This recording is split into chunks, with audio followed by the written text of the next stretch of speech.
Pencil Kings, Pencil Kings, Pencil Kings, Pencil Kings, Pencil Kings, Pencil Kings, Pencil Kings. Art is a piece of us. It's literally, it's something that we transcribe from our hearts, our souls, and our minds and put it down on whatever medium. And then we're like, here, world, have that. And that can be tough.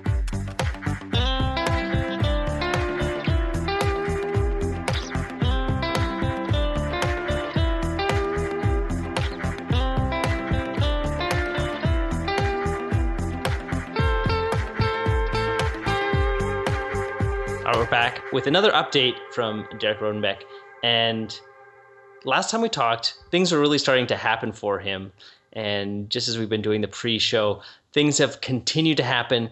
And the reason why we keep coming back to Derek is because I find his story so inspiring. If you don't remember, there was a period, I want to say about 3 or 4 months ago, where Derek was actually like living out of his car. Not that saying that, you know, he was down and out or anything, but it was more like a life, the circumstance of life. That's where he just ended up for a short period of time. And now things are starting to catch. And I think that this story is so inspiring. And he's such an inspiring person for people for you to listen to see what's possible for yourself when you keep going, keep having that consistency every day, starting to show your work to other people. And last time, I think, actually, now that I remember, what we talked about is the whole idea of starting to post your work. And we went through some exercises where, you know, when you're holding things in and you're afraid to show them to the world, then that's when things aren't going to happen for you, obviously. But you have to start letting go of that and just letting go to kind of the flow of life and letting these things good things start to come into you. You don't know what they're going to be, but they're going to be there. And there was a period, Derek, that you said, I think it was about a year ago, where you just started to allow these things to happen. And you start to say like, okay, no matter what, I'm going to post something every day on social media. I'm going to start participating in the discussions that people are having. When they leave a comment, I'm going to try and comment back to them. And this was the beginning of these good things happening. And now the snowball is just continuing to pick up speed and get bigger. Yeah. We'll start and kick off and just say momentum. You know, momentum is an extremely difficult thing to start with, especially like self-motivation, and that you really start looking at like end picture goals. But once you get momentum kind of going and it's in your corner, then it kind of starts working with you, and momentum will continue to become easier and easier and easier and easier as you get along, you know, your journey or whatever. Yeah, and so Derek's working on, well, actually, why don't you tell people some of the projects that you're working on, if you can tell, or if you can't, just leave out the name, and you can, once it's released, then you can say what the name is. Yeah, sure. I think it's all right to tell the names with everything, but still currently working on the card game I'm a creative director for. We're doing a lot of managerial type stuff right now. So this is like the more meat and potatoes side of things, where you're really trying to build the foundation of something and get the product together so you can end up marketing it and making it fun and making it something that people are really going to enjoy and want to share with their friends and whatnot. But obviously, like, still figuring out kind of the rules and, you know, getting all the artwork together. So there's like a lot of really interesting managerial stuff that have been kind of like pushed into, and it's been reminiscent, though, because my time in the military, I feel like I could reflect back on that and utilize that when, you know, I was a sergeant, I had soldiers, and, you know, we had to do things that coincided with that versus what's going on with this project now. To note, I'm also doing a small comic book with this project, and that's going to be, it's just like a 10-pager, but it's going to be integrated though with the game, and I'm really excited about it. I think people are really going to dig it. So we got that going on, and the cool thing though too is like being a creative director, you know, working with art director. I get to hire my friends, you know, I get to hire people that I know who can do a great job and who need work and maybe haven't had like the best break yet ever, but it's like, hey man, like I can now hire people and then get them a decent amount of money for their work, and that's almost like just as fulfilling as doing the work yourself too. So that's exciting. I'm also working on a comic book that I've been working on now for some time, but you know, it's funny, man. Like, you don't do comics for a couple years and then you dive back into it, and holy crap, that is to be talking about momentum earlier. Like, one of the first things I said in this little podcast here, like, oh my god, that was so hard to get started, because it's like, oh man, I gotta do concept art, oh man, I gotta think of this, oh, I gotta do all this research, and there's no established characters, and what am I gonna do? It was very, very, very, like, it just felt like, I don't know, like an Atlas stone was on my back. And eventually, you either stand up or you let that thing freaking crush you. So good thing is I'm about halfway through. So we're doing some inks and stuff right now, and I'm actually posting a lot of it on my Instagram right now. And sometimes I'll post it on Art Bros. Art Bros is going pretty well. We're slowly gaining our following there, but Nick and I are trying to think of really interesting things that people aren't necessarily putting out into the world as far as like the art world goes. And yeah, I mean, so that's going on. And recently I went up to Montreal and I hung out with a bunch of masters in the video gaming industry and learned a lot from them. So that's what's going on, Mitch. Very cool. Well, there's one thing that you said that I'd like to dive into, because recently I had moved, and so during the process of the move, you get to review a lot of the old stuff that you have. Yeah. And I found these old sketchbooks from when I was in China, and I was very deep in video game stuff, and I was pretty good. And then I let those skills sort of atrophy over years and years and years of just being, sitting in the art director role and focusing more on the sort of like the business admin or the administration side of things, like just organizing people and working on technical documentation and that kind of stuff. And that skill of drawing, it just kind of fell by the wayside. And I know it's still there buried, but I'm curious, how long did it take you, or what was your experience? So, you said it had been 4 years, correct? Yes. Since you were really like full-time in it with the comic books. And then you're still drawing, and still very much in comic book style. We'll just use air quotes here, comic book style. And so you come back to it and you're like, wow, okay, I got to shake off the rust. How long did it take, or what was your experience? Could you talk to us and tell us what that was like? Because I think I've seen a lot of people who come into the Pencil Kings community that art played a big point in their life. I think this is a very common story. Yeah. You really love art and drawing or painting, whatever it is that you do, you love it. You might even go to school for it, but then kind of life happens and it's not the easiest thing to make a career out of art. And then, or you have a family and you just have to provide somehow. So you take a job in something unrelated and then it just kind of fades away. Right. And then you wake up one day and you're like, 35 or 40, or you're about to retire. And now you say, wow, I remember how much I loved drawing, how much peace I had while I was doing art, and I want to come back to it, but it's frustrating. Yeah. It's like kind of this rude awakening, and it's even worse when you go back and look at your old sketchbooks, because you could just see how dang good you actually were, and you're like, man, why did I ever give this up?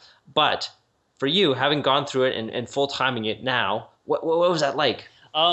I'm going to go on a small tangent here before I answer that. The interesting thing is the more I've been now working on other people's projects and, the comics and whatnot, I've actually started writing more of my own stories.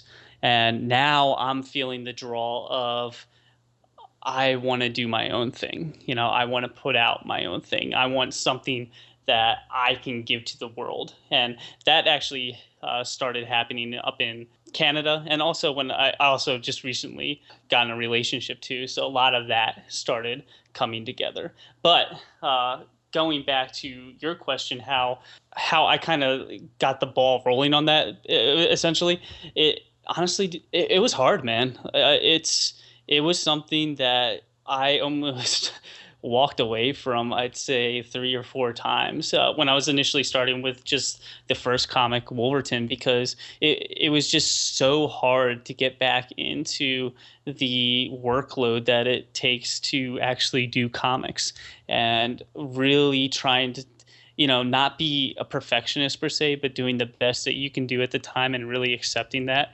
And really being present to that moment, and then allowing yourself to grow. If you look at page 1 of this comic and then you look at page 9 right now, they almost look too different, because like page 1 is so it's almost like really rough and rushed through, where page 9 is tight and methodical and sharp and confident. So it's very interesting just to see the transition in the line work in itself. And it's going to be very interesting too, as I continue to push through with the inks that I'm working on now. The hardest thing, though, was, again, I think the mental barriers that we set for ourselves by not necessarily, you're so out of the rhythm that getting back into rhythm, it's almost like artist block. You sit down and you want to draw something, but you don't know what to draw. And then you just start procrastinating, and you're walking around like, I'll clean this, or I don't know, maybe I'll read this book or watch a video. And then 2 hours go by, and then you're like, well, what the hell, why? Maybe I'll go outside and walk around.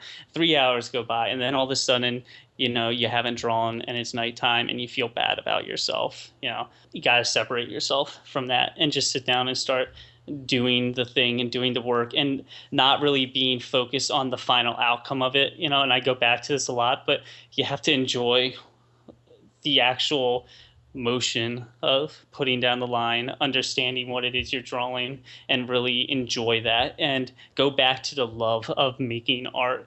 And that's when you'll be able to really start, I think, excelling and putting your voice into a comic book or a painting or a piece of card art or whatever it is that you are creating, a sculpture or whatever. It all transmits, even like lifting weights and, everything. Or reading a book. It doesn't matter, but it's all translatable.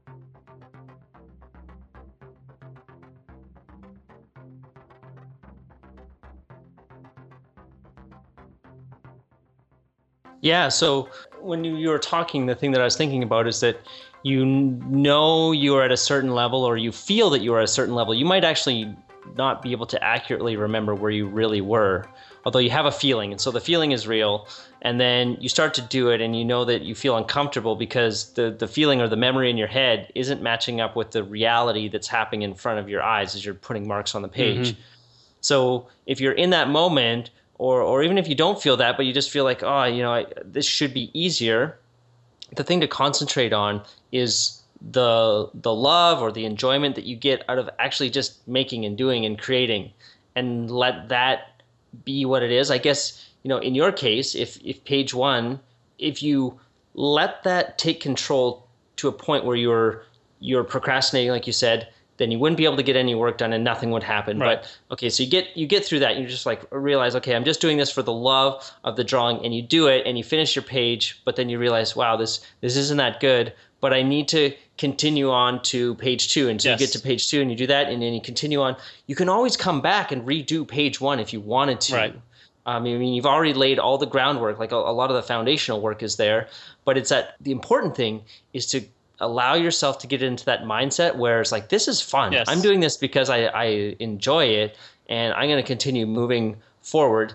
Even though I know I can do better than this, right. Just the fact that I'm doing it and that I finished it, or I'm able to move on to the next thing, that's an accomplishment in itself. And I can feel good about that because I know that wherever my skills were or wherever I think they were, as long as I just keep moving forward, those are going to come back, and I feel like they come back fairly quickly. But what was your experience? Like, how fast did you feel? I mean, you said from page 1 to page 9, but was there a leap that happened at like page 4, and you're just like, whoa, yeah. Okay, now we are back? Yeah. Or is it like a more gradual thing? No, it was exactly page 4. So good call there. Page 4 happened, and all of a sudden it just started.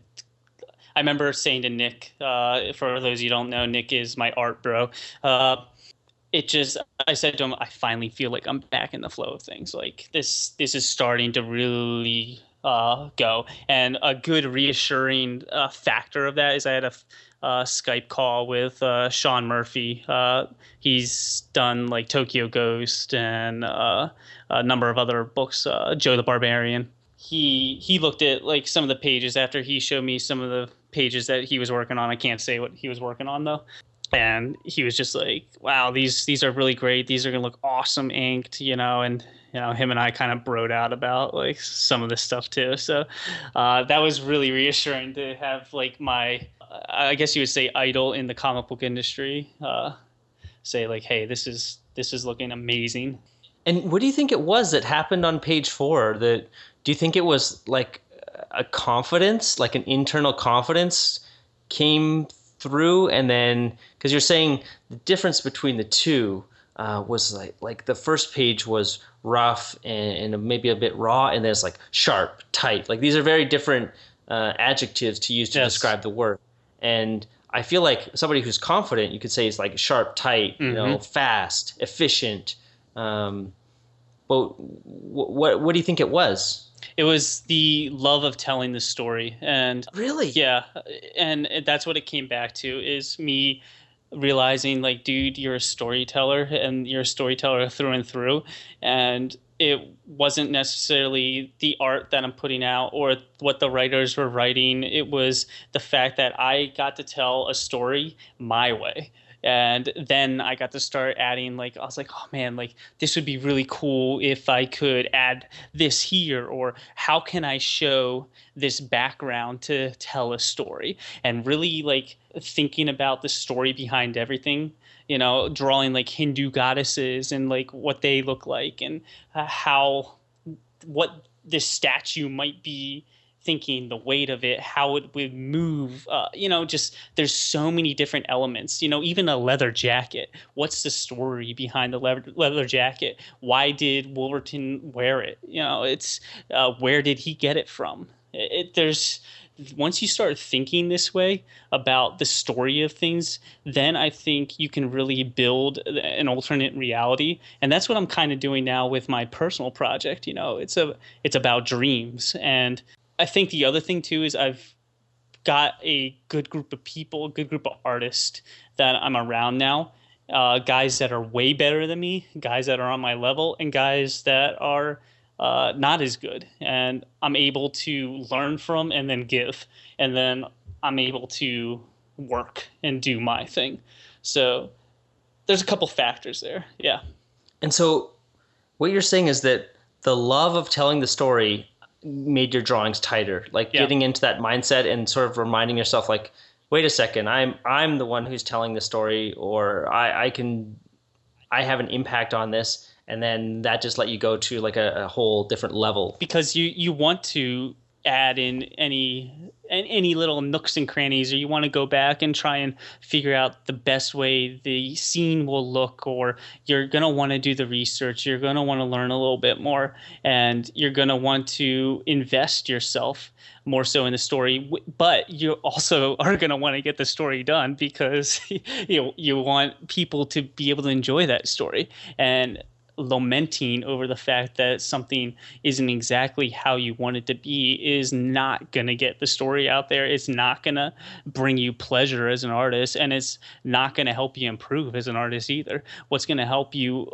overcome all of those obstacles is, again, I've been reading a lot of Eckhart Tolle right now, Power of Now, is being present to the situation, the things that you're doing, even doing like meditation and stuff, and really diving into the action that is now and the doing that is. And that's really going to make you think of it this way too. Like you're literally giving people a gift by them being able to escape for a moment and look at the thing that you're doing, whether it's just one illustration again, or two, a long story, or three, a movie. Storytelling, it's innate to human beings. Storytelling is so fundamental to what we are. And how exciting and how amazing is it that I get to be a part of that storytelling lineage. It's almost like you're not to say like you're benevolent or whatever, but like it's like you're a god. You get to create these worlds, and then you get to show them to people. That's amazing to me.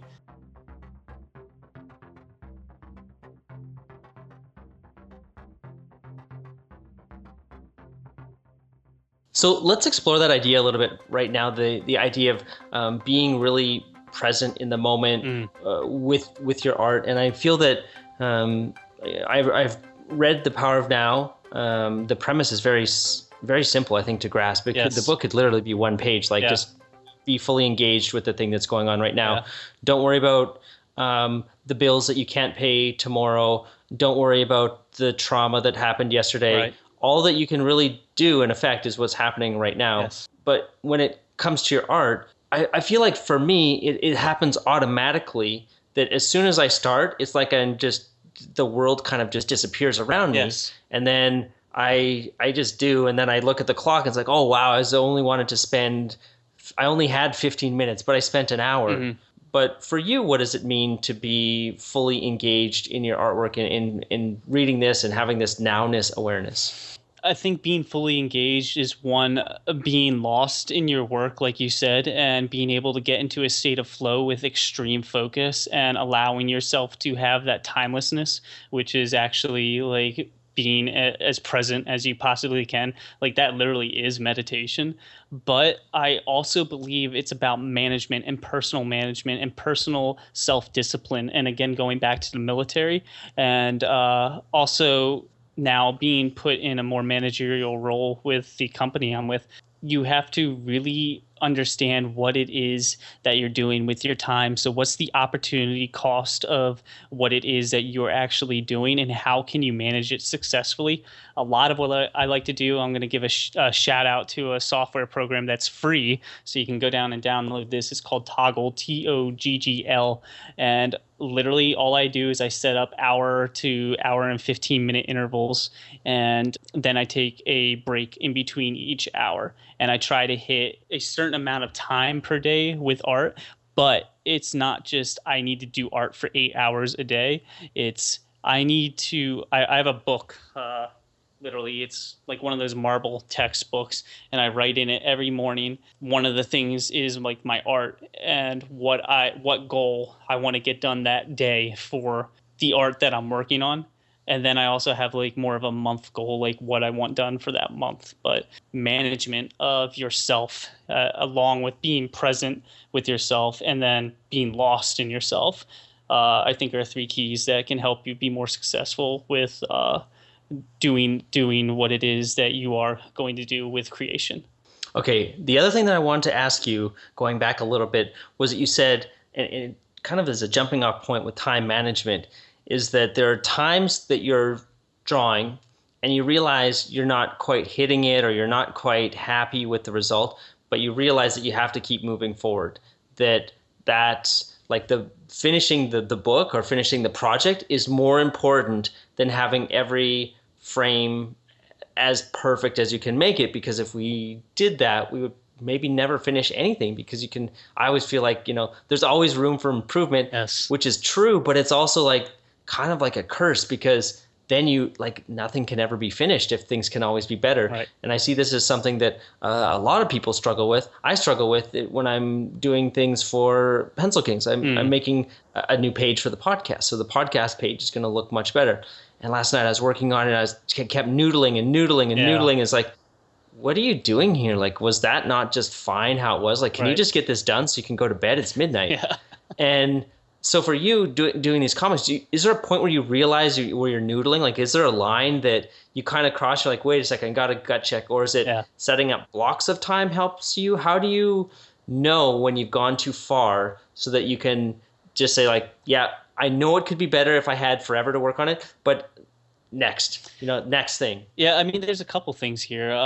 One, I would say some of the best advice I heard when it came to getting something done, like a large project, is to do the thing as though no one's ever going to look at it or no one's ever going to read it. And that really allows you to pretend like if you're doing it for just yourself, you're just doing this project, but it has to be done at a certain time. You're not going to have the anxiety and the stressors of, oh, but this isn't perfect and what will people think? And so you got to kind of psych yourself out, even if, this is going to go in front of, I don't know, Eric Larson or Todd McFarlane, these guys that run Image Comics, or Joss Whedon or whoever. It's one of those things that you be the person that is satisfied with it, and the rest of the world doesn't matter, because guess what? The cool thing is you get to work on something else after that. And the things that you learn from that project, you get to take and put into your next project. And then you do that again and again and again. The other thing is I like to do other things in art. So I don't want to sit all day and draw all day, you know, and I know that's going to sound kind of crazy because a lot of artists might say the contrary, but for me personally, I want to go out and hike and experience new things and travel, and I want to spend time with my girlfriend and my friends, and enjoy the other parts of life and make memories and meet people and learn from them and have fun. I mean, it's one of those things, like if you get stuck always just allowing yourself to be, again, lamenting and looking at your work and thinking this isn't good enough, this isn't good enough, this isn't good enough, this isn't good enough, then you are going to be stuck with everything else that you have to do in your life, because you're not going to be able to progress, and you won't be able to enjoy yourself. And why would you spend 8 hours a day, 9 hours a day, 10 hours a day doing something you don't enjoy that you used to enjoy? You're literally making it something you don't enjoy, and it's a mindset shift. I really like that, because I have seen this often be the feeling of dissatisfaction. And it's like, why would you do something that's so frustrating for 8 or 10 or more hours a day? And yeah, it really is a mindset shift. For me, I think it was a competitiveness that I felt like I had to be the best, and you compare yourself against the best.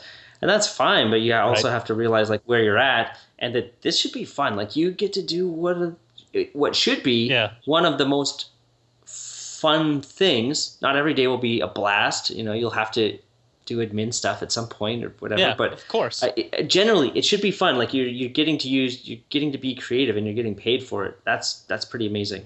Yeah, I mean, I was talking to my roommate yesterday, and I held up a page and I showed it to him.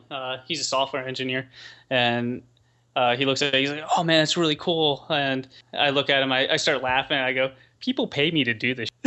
Like, I can't believe it. It's insane. But, you know, it's also something that I'm very thankful to. I mean, you know what? Here's the thing, Mitch. Express gratitude. So if you can really look at what it is you're doing each day, and maybe you just got paid $50 for a commission, maybe you're just starting out, maybe this is your long-time job, I don't know. But if you go to the end of the day, and maybe, dude, like frustrations are going to happen in art. I mean, you're constantly, art is a piece of us, you know. It's literally, it's something that we transcribe from our hearts, our souls, and our minds, and put it down on whatever medium, and then we're like, here, world, have that. And that can be tough, you know, if it's not your best, because in any situation, we as people, we have ego, we want to put our best foot forward. We want to be able to show people the best sides of us. But again, the things that we love about, you know, our significant others or our friends or our family usually isn't the most perfect, best parts of them. You know, it's usually those finite details, those mistakes, those things that make us curious about them because they're different. And those things will translate in your art as well. And if you allow those things to happen, those the happy accidents, those mistakes, people will recognize those, and then they'll recognize you. Because if it was perfect and everyone was perfect, we would just be living in a society of clones, and art would be all clone like pieces going out there, and nobody's going to be able to really distinguish one piece from another piece, one personality from another personality.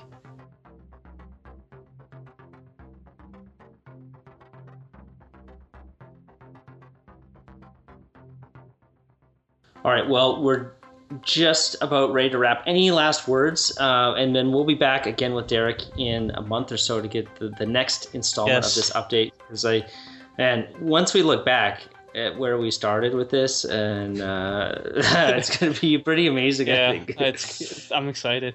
Last words, you know what? One shameless plug. Check out Art Bros if you have any question, ARTBROZ. We usually post a video like every week or once a week, and we address stuff like this, and we also address like the life side of things, to allow yourself to be thankful for what it is you're doing. Again, you have the opportunity to communicate in a way that a lot of people can't. So that's a gift. Just continue to grow with that, and you'll be able to then cultivate that, and people are going to really respect that, and you'll respect yourself too. Just be thankful for it, and your art will get much better. Awesome. Thanks so much, Derek. Yeah. We'll have this episode as well as links to Art Bros and some of the other things Derek was talking about, as usual, at pencilkings.com/podcast. And if you would love to join a community of other like-minded artists, I would welcome you to check us out at pencilkings.com and see what we've got going inside the community. It continues to just get better and better, so we'd love to have you, and it's a great place to come and grow in a sort of like a private environment, private supportive environment where you can build up your skills and it's awesome. Surround yourself with other great artists. So yeah, Derek's inside. Yeah, I'm on there, so it's really awesome. Check it out. All right, guys, thank you very much, and we'll be back next week with another interview on the Pencil Kings podcast. Thanks, Mitch. Scope demands patience, skill, years of practice. You talk like a fool. I would trade a century of practice for an ounce of inspiration.